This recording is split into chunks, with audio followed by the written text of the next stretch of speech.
Hello, hello, dear followers and supporters of Zenaga Foundation. Today I'm very happy and excited to be with Gertrude from Uganda. We know us now more than 5 years from first contact COP in Bonn, and she's doing a very good work for women, for children and stuff like that. We had once a very small cooperation to support the home of the children during the corona crisis. She's from Uganda. We very much want to support the Uganda people in the future as well with your support of donations. Gertrude, could you tell us something about the effect of the global warming to the people in Uganda? Oh, thank you very much for the opportunity, Kai. I'm very pleased to be partnering with Zenaga. Yes, there's a big effect, an adverse effect of global warming. In fact, of the entire climate change chain. Because climate change manifests as prolonged droughts, manifests as floods, as landslides, all those disasters. So it's wreaking havoc in our Ugandan community. It's rendering agriculture, the mainstay of our economy, difficult to perform.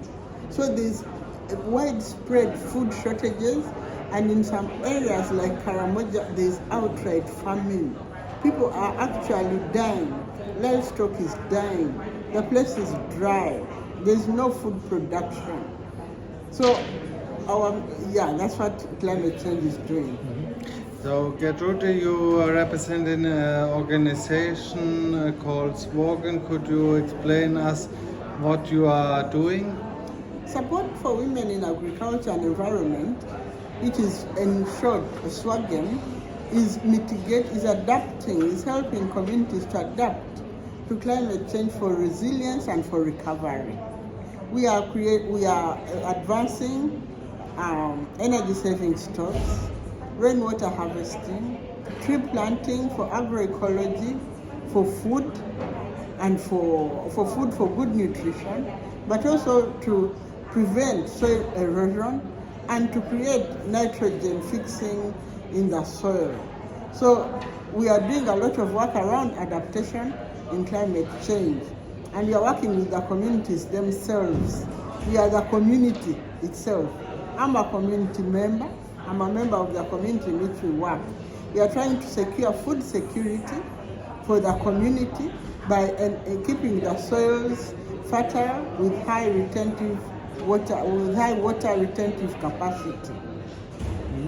And you have also a child home for children who have no parents anymore. During the corona crisis, we support this home with sanitation materials and food. Could you explain us a little bit about that part of your work? We are very, very grateful to Zenaga for supporting us during the corona crisis, because in our work, we find that we don't face single issues, because we don't live single issue lives. In our work, we found that we had a crisis of children that had no parents on our hands, that we found lots of child-headed households. And some of these children were being evicted from rented houses, were being thrown off land, were being treated badly, and we took them in. We didn't intend to do it, but we found that it was part of the consequences of climate change, of destabilization that happens as a consequence of climate change. So we started taking in these children, and we now have 10 children who are below 5. We take care of them, we send them to school, we provide their food, we give them clothing, we give them beddings, we take general care of them because they don't have anything. They are orphans, they have no parents, their parents died, majority of them died because of AIDS, but there are some who died in the constant wars that some children don't know where they came from. We have a phenomenon of people migrating from the rural areas to towns, and then they live in shanty or in shanty compounds or in slum, what other people call slums. And when they live in these areas, when they can't meet the bills, pay the bills, they just walk out of their houses and leave children alone. So these are the children we are taking on. Okay, and dear supporters, you can support the work for the children with your donation to enable renewable energy support by the children home, to establish a fruit garden for better nutrition for them, or to increase the capacity to take care about more children. Gertrude, do you can share some ideas how donators could be support our cooperation by some example of project ideas? Oh yeah, there are lots of ways that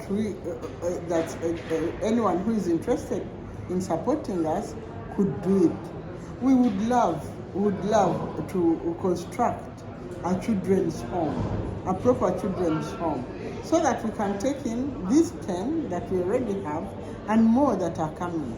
And then the children's home, we would love to construct with a school, if it's possible.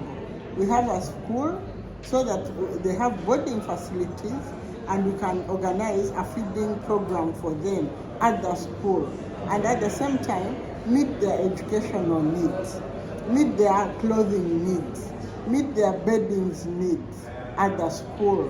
And then when they are grown up, to reach the age like of 18, as they go to school, those that want to, at 18, we turn them out, we train them with impart skills for work in them, so that they can survive on their own once we turn them away. And we'd like to, as we turn them away when they are 18, we'd like to hand them equipment that is a startup capital for them to go and start life. And then, in the meantime, for the immediate needs, we'd like to plant fruit trees for food. We'd like to grow organically grown food for the feeding program. We'd like sustainable energy in terms of solar, because it's much cheaper and it's renewable and it's clean, it's good for the environment.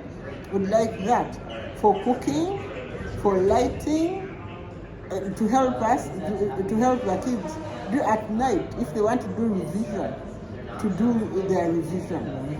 Yes. And of course, planting fruit trees are also supporting climate protection by covering CO2 emissions inside the trees and supporting the food. In the past, we also had an idea about rural area in the forest with bees to support poor peoples, or maybe more support of women. Could you share that idea a bit?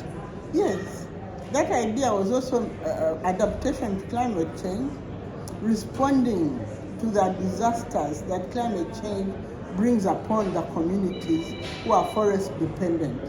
Because these are the areas in Uganda where you hear landslides, where you hear people have been displaced because of floods, because people have been displaced because of landslides. People have been displaced because they have been evicted from the forests, which they were dependent on for their livelihood. So we intended to establish forest resources on people's own land, prevent landslides, to provide them with food. Forests have multiple benefits which support life. So that's why our entry point is tree planting. Okay, so thank you very much, Gertrude, for the introduction and explanations. We are staying 5 years now in contact. She is a very trustful partner, and we hope that we can find private donators or companies who give us a sponsorship to realize that important work what you are doing. Thank you. Thank you.